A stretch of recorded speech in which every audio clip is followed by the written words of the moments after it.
Después de ahí te vas a entrenar. Confieso que los traicioné, porque los traicioné. Y recomiendo a todo el mundo que busque lo que yo me topé en vivo, que fue una nota que le hizo Ernesto Tenenbaum a un ex combatiente de Malvinas que me dejó, sinceramente, es difícil que una nota sobre una historia que vos ya tantas veces escuchaste y tantas veces, digamos... ¿Te conmueva? Te conmueva, te genere un nivel de conmoción y de reflexión tan profunda. Yo creo que la nota va a circular mucho, va a ser las típicas notas que quedan en la historia del periodismo, porque es muy difícil a veces, probablemente estas fechas lo provoquen, conseguir un testimonio con la crudeza y con los claros y oscuros que tuvo que pasó un excombatiente, ¿no? Yo recién pensaba que, salvo vos y yo, no se me ocurre que haya otra persona aquí que tenga memoria de Malvinas. No sé, no, son todos muy jóvenes. No. Vos, Guille, sos del 90. 93, Claro. sí. 93, Anita estaba recién nacida. Tenía un año. Tenía un año, no tenía... Martín probablemente tenga algo de memoria, pero no me imagino que tenga una memoria tan consciente, porque tenía 5 o 6 años. Yo tenía 13 años, vos habrás tenido 10, 11. Y claro, mañana se cumplen 40 años, ¿viste? Te cae como un... No, yo tengo todo, tengo los recuerdos. Bueno, pero todo. Pero no vayamos al recuerdo, que es lo quizá lo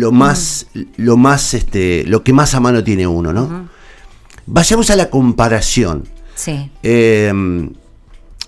A esa guerra, que la vivimos bastante por afuera los argentinos, porque solamente éramos como espectadores,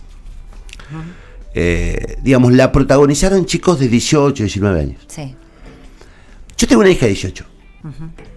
Y solamente hoy tomo conciencia de lo que es que un hijo vaya a la guerra, o vaya a un lugar donde probablemente muera, a poner el cuerpo por culpa de un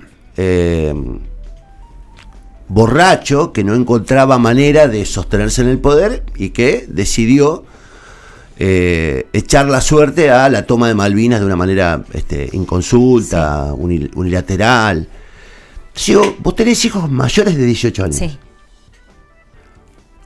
A los que una decisión de este tipo les hubiese ocasionado ir a la guerra. En el caso de Valentín, hubiese ido sí o sí tal a la cual. guerra. No hubiese tenido forma de eludirse. Mi marido también, ¿Tu marido por qué? porque hizo el servicio militar. Bueno, tu marido hubiese sido convocado, digamos, Hubiese hoy. estado enfrente en territorio, Claro, en la hoy Patagonia. hubiese estado convocado a lo mejor por veteranía. Claro. Pero yo pensaba en la dimensión que toma la edad de uno cuando empezás a percibirlo a través de los hijos. Sí. Y yo te juro, Indy, que nunca me había pasado de dimensionar la edad que tenían esos pibes, como me pasó hoy cuando escuché a un pibe, a un tipo que nos contó cómo a los 18 años acababa de salir de la colimba y lo mandaron en un avión sin asientos a Santa Cruz y después lo cruzaron a Malvinas. Y digo, yo escuché muy atentamente la nota ayer de Rubén Rada. No sé por qué Malvinas a mí este año o en los últimos años me fue crujiendo más que en otras épocas. Formamos parte de una generación que despreció mucho a Malvinas porque lo teníamos como asociado a la dictadura. Y además era como un mal recuerdo que nos había permitido abrir la puerta de la democracia. Entonces creo que nos ocupamos más del retorno a la democracia, de los juicios de lesa humanidad, del esclarecimiento de los crímenes de la dictadura, y dejamos Malvinas de lado como un asunto secundario, menor, pequeño. Entonces uno va redimensionando, las cosas, y cuando uno ve el horror de Ucrania, las bombas sobre las ciudades, uno no experimentó eso, por suerte, pero uno lo que sí experimentó es como si iban pibes de 18 años a ser bombardeados. Sí, a pasar hambre, a pasar frío. Frío. A ser torturados.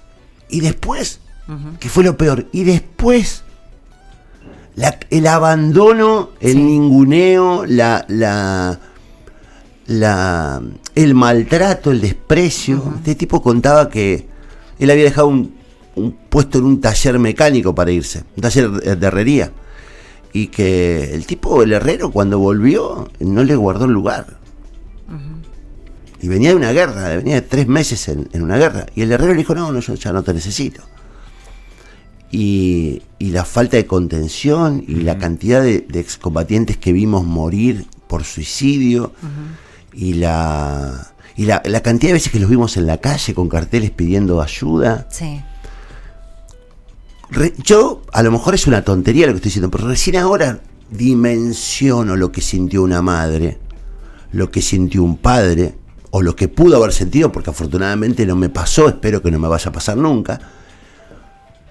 Pero lo dimensionás desde ahí. Sí, a veces tenés que estar en los zapatos, ¿no? Yo, recuerdo que, en San Carlos se sufría mucho por los jóvenes que iban, pero escuchándote, sí, recuerdo la cantidad de gente que posguerra se sentía ofendida por toda la ayuda que había mandado, gente que se desprendió de sus joyas. Sí. Y poníamos por ahí el foco en eso, ¿no? En el engaño que había sido para todos. Claro, lo que nos habían hecho a nosotros y no lo que todos le estábamos haciendo a esos jóvenes, a los chicos que habían ido a pelear, ¿no? Y después nos fuimos enterando de algunas cosas, y lo que a mí me llama mucho la atención, que también me pasa en parte lo que a vos, es descubrir de a poco realmente lo que pasó en Malvinas, ¿no? Y que a 40 años todavía sigan juicios, y recién ahora, por soldados, por chicos que fueron a la guerra y fueron torturados, y fueron maltratados, y fueron abusados por sus mismos oficiales. Sí. ¿No? Y de a poco se conocen algunos documentos, algunas cláusulas que le hacían firmar para no contar nada de lo que había pasado. El silencio que guardaban de lo que habían vivido por temor a que algo les pase, por temor a que también los consideren locos, por no poder recuperar su vida por haber estado en la guerra, ¿no? Como vos bien decías, chicos que tenían que reinsertarse y no le hacíamos lugar. Hubo un enorme post-trauma, que a muchos los obligó a callar por una cuestión meramente psicológica. Yo he tenido, como todos, hemos tenido la experiencia de encontrarnos con excombatientes o con militares que combatieron en Malvinas. Y después de la guerra guardaron un largo silencio, digamos, pasaron 2 décadas hasta que pudieron empezar a hablar con algo de fluidez. Era como que también lo traumático influía mucho. Bueno, ayer escuchaba el testimonio de una enfermera que fue al sur del país, en los campamentos donde recibían a los soldados heridos, y lo que no soportó, lo que hizo que ella deje su trabajo, más allá de que estaba embarazada, era ver a los jóvenes que una vez que salían de recuperarse de los hospitales de campaña, iban por la calle, y cuando se encontraban con alguien empezaban a gritar: me rindo, no, me rindo. El trauma que hacía que no les impidiera encontrarse con otro por temor a una agresión, porque no sabían a quién enfrentaban. Es que venían de un aturdimiento tan grande y de una experiencia tan alucinante, porque ese es el término, digamos. Los mandaron a un lugar donde había 10 grados bajo cero, casi el invierno, empezando el otoño. Los mandaron sin abrigo, los mandaron sin armas, los mandaron sin adiestramiento, los mandaron con la excusa de que en realidad se trataba de ir a cuidar un lugar que no iba a ser atacado, y de golpe un bombardeo. Digo, a mí lo que me causa mucho dolor es darme cuenta el nivel de ninguneo que tuvimos con ellos. Yo sé que, como bien decía Rubén Rada ayer, y además fui testigo de eso, que la democracia en los últimos 10, 15 años reparó sensiblemente, en los últimos 20 años reparó sensiblemente el ninguneo. Hoy todos los excombatientes tienen su pensión, hoy todos los excombatientes tienen su reconocimiento. Hoy creo que hay una memoria muy sólida respecto a Malvinas. Rubén Rada decía, es de las pocas cosas que de verdad uno encuentra como indiscutibles. Pero entre el 82 y el 2000, de verdad hubo como una nube de ninguneo, de maltrato, y además creo que nunca, los que fuimos testigos de la época, nunca tomamos verdadera conciencia, los que no teníamos familiares, obviamente, que habían a pelear. Yo me acuerdo, como si fuese hoy, que el 1 de mayo del 82, o sea, estábamos en plena guerra, estaba en la cancha de Newell's, con una radio, estaba viendo Unión Newell's, 1 de mayo del 82. Y me acuerdo que en la radio intercalaban noticias de los bombardeos, porque ya Gran Bretaña había llegado a Malvinas, y los resultados de fútbol. Y también me acuerdo que jugamos un mundial, y fuimos a jugarlo, y además había como una especie de demanda de que debíamos ser campeones, porque veníamos del 78. Y había un equipo que estaba atravesado por la tragedia de un país que estaba en guerra, porque para el mundo nosotros estábamos en guerra, salvo para nosotros, que obviamente en aquel momento, por concentración de medios y por triunfalismo, porque además somos un pueblo muy manipulable en ese sentido, y inmediatamente nos colamos al triunfo, cualquiera sea. Nosotros salimos a la calle a festejar, a celebrar la recuperación de Malvinas. Eso te iba a decir yo. Yo por ahí, que lo vi más a la distancia, ya con entrado los 2000, me preguntaba, primero, uno hoy a la distancia dice, sí, fue la decisión de un borracho, una cúpula militar que se estaba yendo, que estaba muy...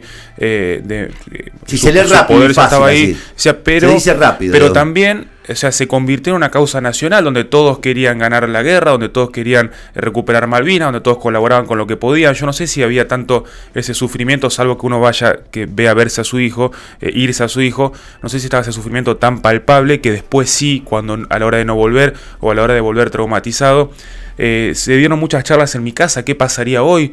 Porque mi viejo sí hizo la colimba, después creo que en el 83 o en el 84, y él me decía, nadie cuestionaba ir a la colimba, nadie cuestionaba ir a una guerra, porque te lo mandaban y así era. Y hoy, digo, yo tengo 18, 19 años, con la información que tenemos hoy, con todos los proyectos de vida que uno puede tener, ¿estaríamos dispuestos a esto?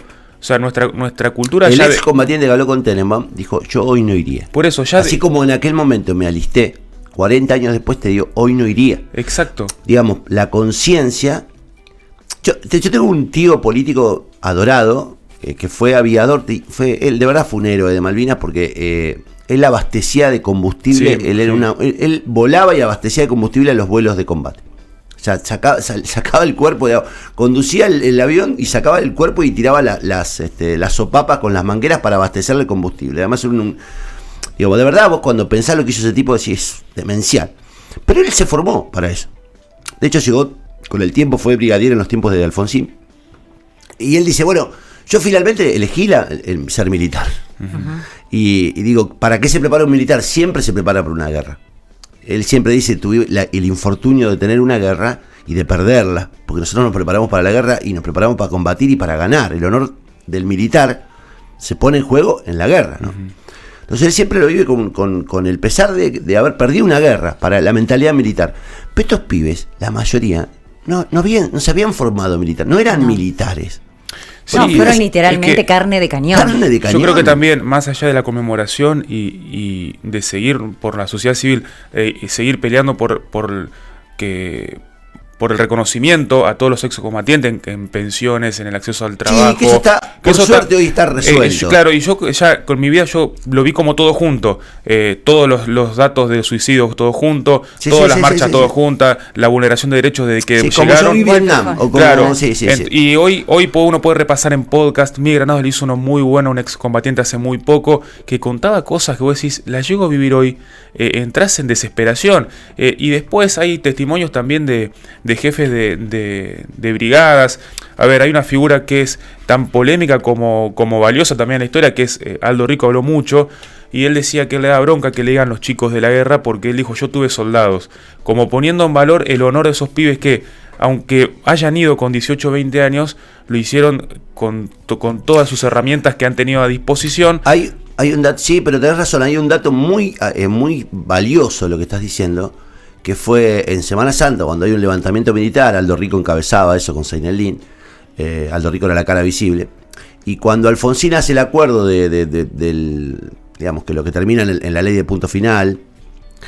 Yo me acuerdo que uno de los fragmentos del discurso de Alfonsín, yo creo que Alfonsín en ese momento no lo entendimos, él dijo, estos héroes de Malvinas, y la plaza lo chifló. Yo estaba ahí, o sea, yo lo escuché a Alfonsín y yo escuché la chiflé. Yo chiflé. Y la verdad es que despreciamos profundamente al militar que fue a Malvinas. Y nosotros, esto que estás diciendo vos, nosotros de verdad los despreciamos, porque en un momento lo embolsamos con los milicos de la dictadura, y era como el coletazo final, y los metimos en la bolsa.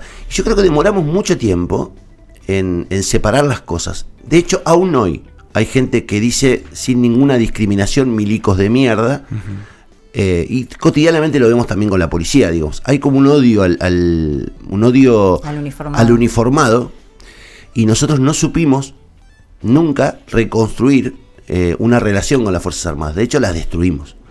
Yo creo que la dictadura más la guerra destruyó el honor y el valor de nuestras Fuerzas Armadas. De hecho, hoy es un país prácticamente desarmado, Argentina.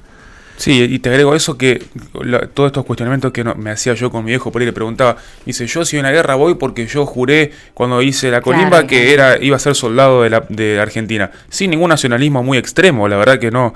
Yo decía, pero yo hoy me cuestiono un montón de cosas, salvo que vengan acá a la puerta de mi casa, estén ustedes, tengan que defenderlos, o me invadan a mí, ¿por qué yo iría a desembarcar a otro lado así de la nada? Y lo que me lleva a pensar es que después de la guerra de Malvinas, a nosotros, a la sociedad argentina, nos queda como muy lejano el concepto de la guerra, como que hemos construido consensos en contra de los conflictos bélicos. Pero hay algo, esa guerra tampoco la vivimos. No es que tuvimos bombas acá y digamos, nosotros como pueblo no sufrimos la guerra. Por eso nos resultó tan fácil olvidar.